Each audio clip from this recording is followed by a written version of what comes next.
আভাস মাল্টিমিডিয়া, সৃষ্টিতে দৃষ্টি অটুট। যা ইতিহাস থেকে চাপা পড়েছে। কে বলেছে মহাত্মা গান্ধী ভারতকে আজাদ করেছে? মিথ্যা কথা। মহাত্মা গান্ধী কোনোদিন ভারতের পূর্ণ স্বাধীনতা চাইনি। মহাত্মা গান্ধী সাহিত্য শাসন চেয়েছিল। মহাত্মা গান্ধী কোনোদিন ব্রিটিশদের বিরুদ্ধে যুদ্ধই করেনি। কে বলেছে জওহরলাল নেহরু ভারতকে স্বাধীন করেছে? শুধু ক্ষুদিরাম বসুর নাম শুনতে পান। কেউ তো ভারত বাংলাদেশে তাও দুই একটা নাম শোনা যায়। ভারতের স্বাধীনতার ইতিহাসকে এমন ভাবে বিকৃত করা হয়েছে যা অপরিসীম এবং সীমাহীন। ভারতের স্বাধীনতার ইতিহাসের সবচেয়ে বড় অবদান মুসলমান নেতাদের। 1831 সালের 6 মে বালাকোট ময়দানে ব্রিটিশদের বিরুদ্ধে যুদ্ধ করে প্রথম যারা ব্রিটিশের বিরুদ্ধে জিহাদ ঘোষণা করেছিলেন তাদের অন্যতম সেনানায়ক আহলে হাদিসদের নেতা 25,000 হাদিসের হাফেজ, যিনি রাফুল ইয়াদাইনের উপর বই লিখেছেন, জোরে আমিনের উপর বই লিখেছেন, শিরক বিদআতের দুর্গকে ভারতের মাটিতে ধূলিসাৎ করার পিছনে যার সবচেয়ে বড় অবদান ছিল সেই শাহ ইসমাইল শহীদ রাহিমাহুল্লাহ, আল্লাহ তাকে শহীদ হিসেবে কবুল করুন। সৈয়দ আহমদ বেরলভী রাহিমাহুল্লাহ তারা 1831 সালের 6 মে বালাকোট প্রাঙ্গণে ব্রিটিশদের বিরুদ্ধে যুদ্ধ করতে গিয়ে মারা যান। তারাই হচ্ছে আসল স্বাধীনতার ঘোষক, আসল বীরশ্রেষ্ঠ যারা স্বাধীনতার জন্য যুদ্ধ করেছেন। তখন যখন সারা ভারতের হিন্দুরা জমিদারি পেয়ে, রাজত্ব পেয়ে ব্রিটিশদের গোলামি করে জীবন যাপন করছিল, যত জমিদারি ছিল ব্রিটিশদের অধীনে সব জমিদারি ছিল হিন্দুদের, মুসলমানদের কোনো জমিদারি ছিল না। সব হিন্দুরা ব্রিটিশদের গোলামি করে জমিদারি পেয়ে গোলামির জীবন যাপন করত। একমাত্র মুসলমানেরা ব্রিটিশদের বিরুদ্ধে আন্দোলন করেছিল। টিটুমিরের কথা বলেন, শরিয়তুল্লাহ ফরাইজির কথা বলেন, দুদু মিয়ার কথা বলেন, ইতিহাস তার সাক্ষী। সম্মানিত উপস্থিতি, মাওলানা এনায়েত আলীর কথা বলেন, মাওলানা বেলায়েত আলীর কথা বলেন। তারা এই মুসলমান নেতারা শুধু ব্রিটিশদের বিরুদ্ধে যুদ্ধ করেননি, বরং শিরক বিদআতের বিরুদ্ধে যুদ্ধ করেছিলেন, যা শাহ ইসমাইল শহীদের লেখা তাকবিয়াতুল ঈমান, এই বইটার বাংলা অনুবাদও আছে, পাওয়া যায়, পড়ে দেখবেন। তাযকিরুল ইখওয়ান, এই বইও পড়ে দেখবেন, বাংলা অনুবাদ পাওয়া যায়। এই বইগুলোতে শাহ ইসমাইল শহীদ রাহিমাহুল্লাহ কিভাবে শিরক বিদআতের বিরুদ্ধে, তাকলিদের বিরুদ্ধে কঠোর হস্তে কলম ধরেছেন এবং সারা ভারতে প্রচার চালিয়েছেন। আজকে যতটুকু সহি আকীদা দেখা যায় ভারত, পাকিস্তান, বাংলাদেশে, তার পিছনে তাদেরই অবদান সবচেয়ে বেশি।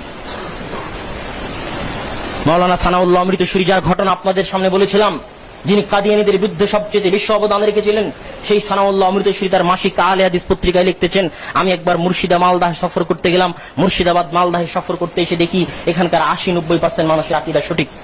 তো আমি তো আশ্চর্য হলাম, কিভাবে কোন কালে এখানে সহি আকীদার বাতি প্রজ্বলিত হয়েছিল। ইতিহাস ঘেটে দেখলাম শাহ ইসমাইল শহীদ, সৈয়দ আহমদ বেরলভী, তাদের শিষ্য মাওলানা এনায়েত আলী, মাওলানা বেলায়েত আলী এই অঞ্চলগুলোতে 12 বছর দিনের দাওয়াত দিয়েছেন। তাদের এই 12 বছর দিনের দাওয়াতের বদৌলতে এখনো টুকিটাকি সহি আকীদার মানুষের অঞ্চলগুলোতে পাওয়া যায়। এগুলো হচ্ছে ঐতিহাসিক দলিল। সম্মানিত উপস্থিতি, যখন সারা ভারতব্যাপী মুসলমানেরাই সবচেয়ে বেশি ব্রিটিশদের বিরুদ্ধে এই যুদ্ধ এবং আন্দোলন চালিয়ে যায়, এমনকি শেষ মুহূর্তেও যাদের নাম, যত বুদ্ধিজীবীর নাম আপনারা জানেন, সেটা শরৎচন্দ্র চট্টোপাধ্যায় হোক, রবীন্দ্রনাথ ঠাকুর হোক, রাজা রামমোহন হোক, রাজা রামমোহন রায়ের স্পষ্ট বক্তব্য আছে যে ব্রিটিশরাই এদেশের উন্নতির একমাত্র কারণ, তারাই সভ্য। এই সমস্ত ভারতের হিন্দু অসভ্য মুসলিমদেরকে সভ্য করার জন্য ব্রিটিশদের শাসনেরই প্রয়োজন রয়েছে। এগুলো সবাই রবীন্দ্রনাথ ঠাকুর, রাজা রামমোহন রায়, শরৎচন্দ্র চট্টোপাধ্যায়, এরা সবাই ছিল ইংরেজদের গোলাম। এরা কেউ ইংরেজদের বিরুদ্ধে টু শব্দ উচ্চারণ করেনি। ইংরেজরা যখন বাধ্য হয়ে ভারত ছেড়ে চলে যাবে ভাব, এমনিতেই তারা ভারত ছেড়ে চলে যাচ্ছে, বাধ্য হচ্ছে ভারত ছেড়ে যাওয়ার জন্য, তখন তাদের কাঠপুতলি, তাদের অনুসারীদেরকে, যে মুসলমানেরা 500-600 বছর ভারত শাসন করেছে, তারা যেন পুনরায় ক্ষমতা না পায়, এই জন্য ব্রিটিশরাই চক্রান্ত করে তাদের অধীনে কংগ্রেস তৈরি হয়েছে এবং কিছু মুসলিম নেতাও সেই সময় ধোঁকা খেয়ে যায়। মাওলানা মোহাম্মদ আলী জিন্নাও কংগ্রেসের সদস্য ছিলেন। তিনি আস্তে আস্তে বুঝতে পারলেন যে আমি যে হিন্দু মুসলমানের একতার কথা বলতেছি, এই একতা বাস্তবায়ন সম্ভব নয়, বরং যাবতীয় ক্ষমতা হিন্দুদের হাতেই দিয়ে যাবে এবং 1946 সালের 14-15 আগস্ট যদি অখণ্ড ভারত থাকে, তাহলে মুসলমানেরা আবার দ্বিতীয় গোলামির জীবন শুরু করবে, সেটা হবে হিন্দুদের গোলামি। এটা মোহাম্মদ আলী জিন্নাহ বুঝতে পেরেছিলেন। তিনি বুঝতে পেরে তিনি তখন 1940 সালে লাহোর প্রস্তাব, শেরে বাংলা একে ফজলুল হকের মাধ্যমে লাহোর প্রস্তাব, যেটা পাকিস্তান প্রস্তাব নামে পেশ করা হয়, যে মুসলমানদের জন্য আলাদা ভূখণ্ডের দরকার। যদি পুরো ভারতে মুসলমানদেরকে রেখে যাওয়া হয়, তাহলে মুসলমানদের দ্বিতীয় গোলামি শুরু হবে, সেটা হচ্ছে হিন্দুদের গোলামি। এবং পাকিস্তান আন্দোলনের পিছনে যাদের বড় অবদান আছে, তাদের মধ্যে অন্যতম হচ্ছেন শেরে বাংলা একে ফজলুল হক, তাদের মধ্যে অন্যতম হচ্ছেন হোসেন শহীদ সোহরাওয়ার্দী। এবং শেখ মুজিবুর রহমানের লিখিত অসমাপ্ত আত্মজীবনী বইটা পড়ে দেখবেন। শেখ মুজিবুর রহমান ছিলেন পাকিস্তান আন্দোলনের একজন যুবক কর্মী।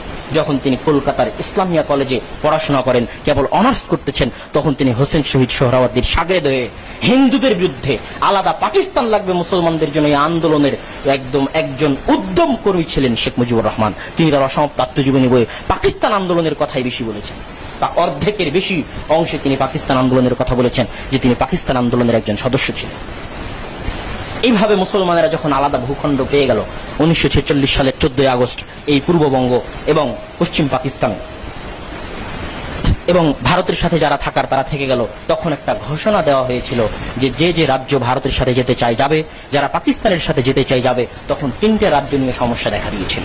একটা হচ্ছে হায়দ্রাবাদ, একটা জুনাগড়, আর একটা কাশ্মীর। হায়দ্রাবাদ এবং জুনাগড়ের জনগণ অধিকাংশ ছিল হিন্দু, কিন্তু ক্ষমতায় ছিল মুসলমান। হায়দ্রাবাদে ছিল নিজাম ক্ষমতায়, তারা চাচ্ছিল তারা পাকিস্তানের সাথে যোগ দিবে। তখন ভারত করলো কি, তাদের হিন্দুদেরকে বিদ্রোহ করিয়ে সেনাবাহিনী প্রবেশ করে হায়দ্রাবাদ এবং জুনাগড়কে নিজের অন্তর্ভুক্ত করে নিল। আর কাশ্মীরের সমস্যা কি দাঁড়িয়েছে, কাশ্মীর ক্ষমতায় ছিল হিন্দু, অথচ অধিকাংশ জনগণ মুসলমান। আপনি ভাববেন এটা কিভাবে সম্ভব হলো যে একটা কাশ্মীরের অধিকাংশ জনগণ মুসলমান, অথচ সেখানে ক্ষমতায় হিন্দু? এটা কিভাবে সম্ভব হলো? যে এটা সম্ভব হয়েছে।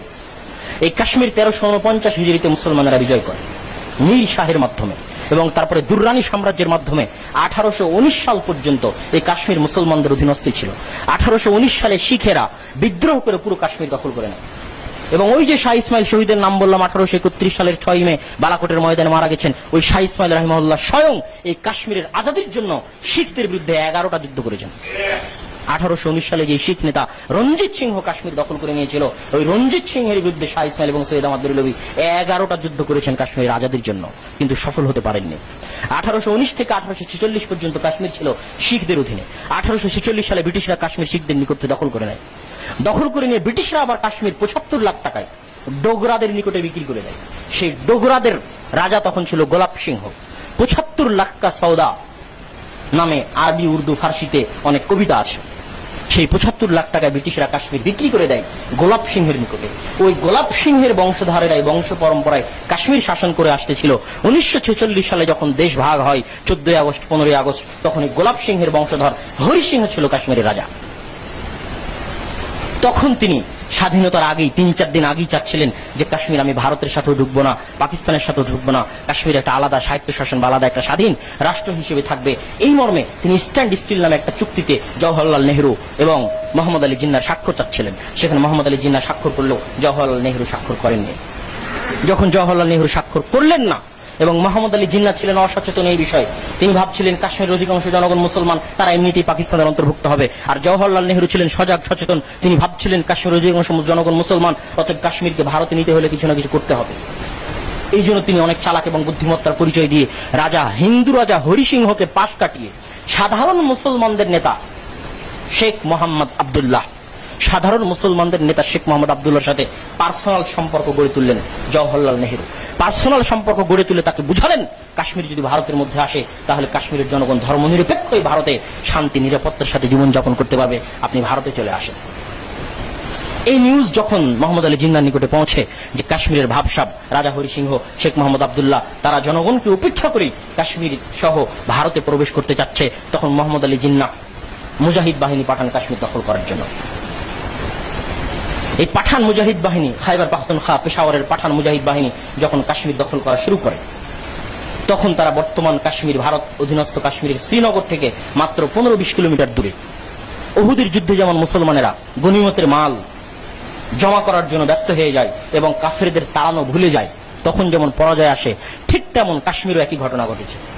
মুসলমানেরা যখন মুজাফফরাবাদ, গিলগিত বালতিস্তান জয় করে ফেলে, তখন সেখানকার গনিমতের মাল জমা করতে গিয়ে যে 2-3 দিন তারা দেরি করে, ওই 2-3 দিনের মধ্যেই রাজা হরি সিংহের ফোন কলের মাধ্যমে জওহরলাল নেহরু ভারতের সেনাবাহিনীকে ভারত অধীনস্থ কাশ্মীরের রাজধানী শ্রীনগর বিমানবন্দরে নামিয়ে দেন।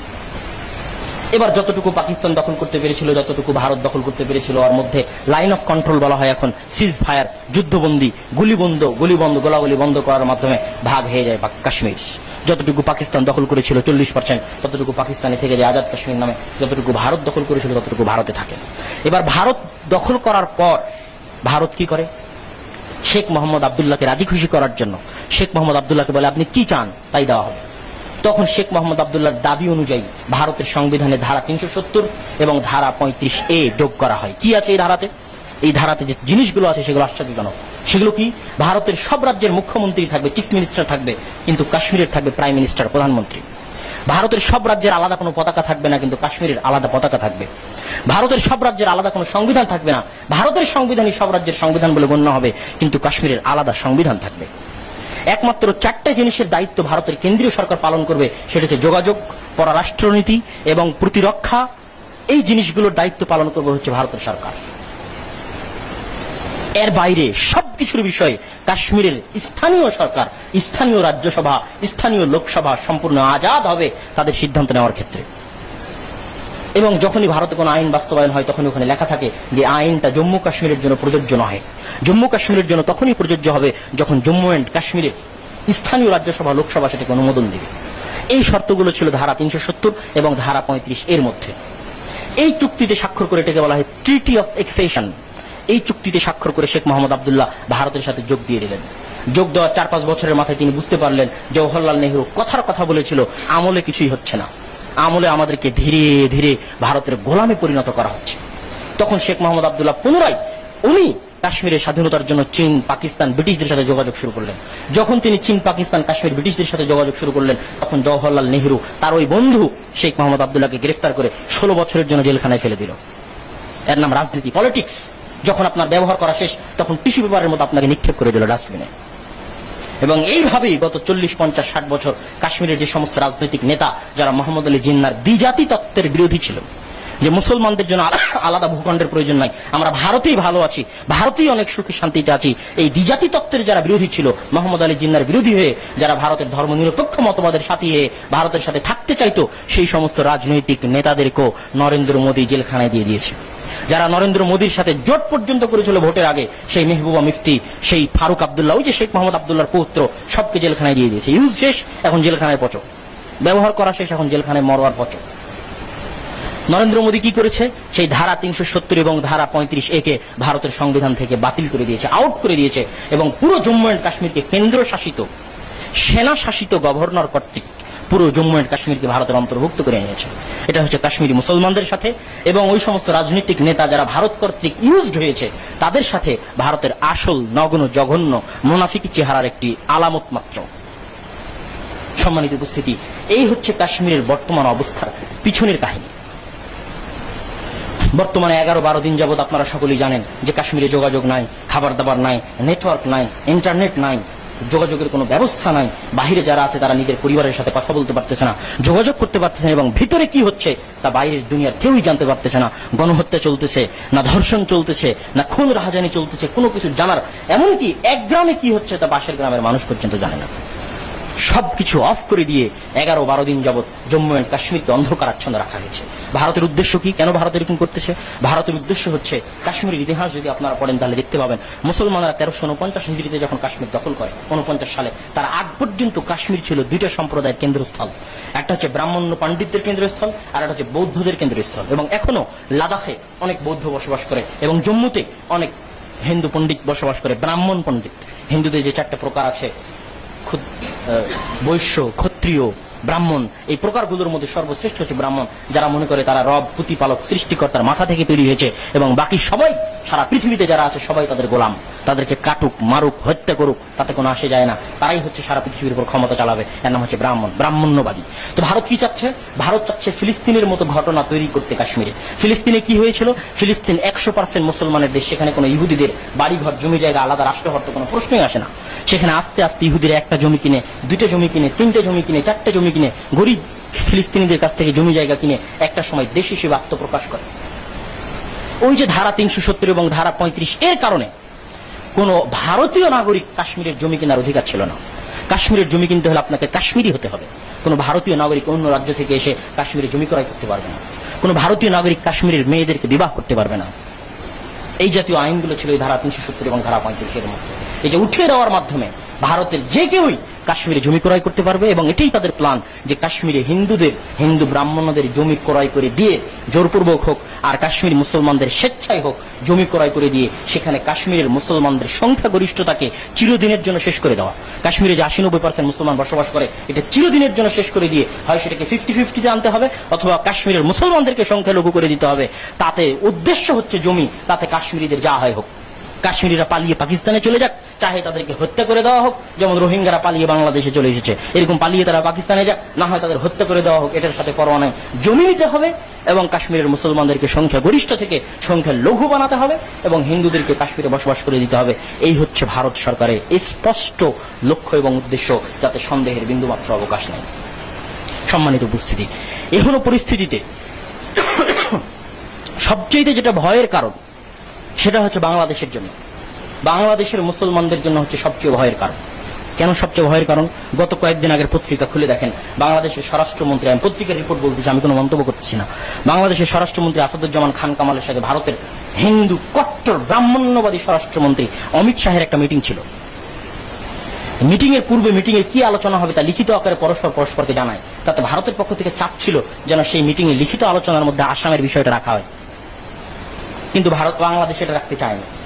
লিখিত আকারে সেটা না থাকলেও যখন মিটিং শুরু হয় তখন অমিত শাহের পক্ষ থেকে আসামের বিষয়টাই সবচেয়ে জোরদার ভাবে তুলে ধরা হয়। কি আসামের বিষয়? আসামের বিষয় হচ্ছে 1952 সালের আগে কোন আসামের নাগরিক 1952 সালের আগের নিজের বাপ দাদার কোন জমি ক্রয় করার দলিল অথবা কোন জন্ম নিবন্ধন সার্টিফিকেট অথবা জাতীয় পরিচয়পত্র কোনো কিছু 1952 সালের আগে যদি ভারতে দেখাতে না পারে তাহলে সে ভারতের নাগরিক বলে গণ্য হবে না। আপনার বাপ দাদার কোন দলিল, জমি জায়গার দলিল হোক, জন্ম নিবন্ধন সার্টিফিকেট হোক, 1952 সালের আগের প্রমাণ পেশ করতে হবে যে হ্যাঁ আমি ভারতের নাগরিক। যদি প্রমাণ পেশ করতে না পারেন তাহলে আপনি ভারতের নাগরিক বলে গণ্য হবেন না, আপনাকে বাংলাদেশি বলে বাংলাদেশে ধাক্কা দিয়ে পাঠানো হবে। এখন পর্যন্ত প্রায় 40 লক্ষ, এই কাজটাকে বলা হয়েছে এনওসি, প্রায় 40 লক্ষ আসামি তাদেরকে প্রমাণ করতে পারেনি যে তারা ভারতীয় নাগরিক। তখন ভারত তাদেরকে বাংলাদেশি দাবি করে, রোহিঙ্গাদের যেমন বাংলাদেশে ঠেলে পাঠানো হয়েছে তেমন তাদের বাংলাদেশে ঠেলে পাঠানোর দাবিটাই ছিল ওই বৈঠকের মুখ্য দাবি। তখন বাংলাদেশের স্বরাষ্ট্রমন্ত্রী আসাদুজ্জামান খান কামাল বলেছে, না আমাদের দেশ থেকে মানুষ ভারতে যায়নি, এই বছরই এত লক্ষ মানুষ ভিসা নিয়ে ভারতে গেছে, বাংলাদেশ থেকে চোরাই লাইনে কেউ আর ভারতে যায় না, সবাই ভিসা নিয়েই যায়, ঘুরতে যায়, আপনাদের ওখানে চিকিৎসা করতে যায়, ঈদের মার্কেটিং করতে যায়, তারপরে ফেরত চলে আসে। তিনি একটা হিসাব পেশ করেন আর কি, যে 2018-2019 কত লক্ষ বাংলাদেশি ভারতের ভিসা নিয়েছে। তো যেটা কথা ছিল সেটা হচ্ছে ভারত এবং বাংলাদেশ একসাথে যৌথ বিবৃতি দিবে বৈঠক শেষে, কিন্তু এই বিষয়ে একমত না হতে পারার কারণে ভারত এবং বাংলাদেশের স্বরাষ্ট্রমন্ত্রীর ওই বৈঠকের যৌথ কোনো বিবৃতি আসেনি। আপনাকে আমি চ্যালেঞ্জ দিয়ে বলে রাখলাম, কাশ্মীরের বিষয়ের পরে ভারতের একটাই টার্গেট, 40 লক্ষ মুসলমানকে বাংলাদেশে ঢোকানো, এবং যে কোনো মূল্যে তারা ঢোকাবেই, এই বিষয়ে বিন্দুমাত্র ছাড় ভারত দিবে না। ফারাক্কার পানি যেমন বন্ধ করে রেখেছে, পদ্মা নদীকে যেমন মরুভূমি বানিয়ে ফেলেছে, বাংলাদেশের যেমন পানির সংকট তৈরি করে ফেলেছে, তিস্তা ব্যারেজের মাধ্যমে হোক, ফারাক্কা ব্যারেজের মাধ্যমে হোক, বাংলাদেশের করিডোর ব্যবহার করে বাংলাদেশের ব্যবসা বাণিজ্যকে ধ্বংস করে দিয়ে, সেটা শুল্ক আরোপের মাধ্যমে হোক বাংলাদেশের ব্যবসা বাণিজ্যের উপর, আর ভারতের ব্যবসা বাণিজ্য বিনা শুল্কে বাংলাদেশে করার অনুমতি দেওয়ার মাধ্যমে হোক, যেভাবেই হোক বাংলাদেশের ক্ষুদ্র ব্যবসায়ীদেরকে ধ্বংস করে দিয়ে পুরো বাংলাদেশকে ধীরে ধীরে ভারতের একটা অংশ এবং পরাধীন কান্ট্রিতে পরিণত করার যে দ্রোহিসন্ধি ভারতের, এতে কোনো সন্দেহ নাই। দলিল কাশ্মীরের ঘটনা, দলিল সিকিমের ঘটনা, ভারতের আরএসএস এর এটা এজেন্ডা, লিখিত এজেন্ডা, এবং তাদের এটা লিখিত ডকুমেন্ট যে তারা অখণ্ড ভারত কায়েম করবে ইন এনিওয়ে, যে অখণ্ড ভারতের নেতা হবে একমাত্র হিন্দুরা। অতএব কাশ্মীরের এই ঘটনা শুধু কাশ্মীরিদের জন্য নয়, বরং বাংলাদেশের মুসলমানদের জন্য আতঙ্কের এবং আভাস মাল্টিমিডিয়া সৃষ্টিতে